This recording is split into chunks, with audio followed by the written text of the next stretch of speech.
சிந்தனை செய்கிறவர்களாக இருப்போமையானால் பதிலுண்டாகும். பதிலை கண்டுபிடித்த நாம் அதினின்று மீண்டு வர ஆரம்பித்து விடுவோம். கர்த்தர் உணர்த்த ஆரம்பித்து விடுவார்.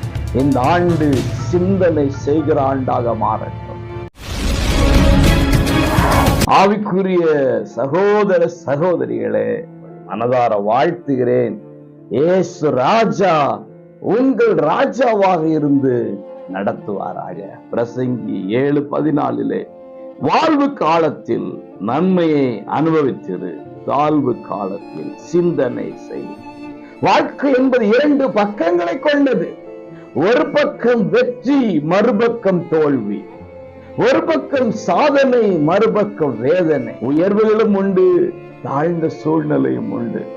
தாழ்வு காலத்திலே ஏன் எனக்கு இது நடந்தது, இதற்கு பின்னாக என்னுடைய கிரியைகள் என்ன, தேவன் ஏன் இதை எனக்கு அனுமதித்தார் என்று சொல்லி சிந்தனை செய்கிற ஒரு வாழ்க்கை நமக்கு வேணும்.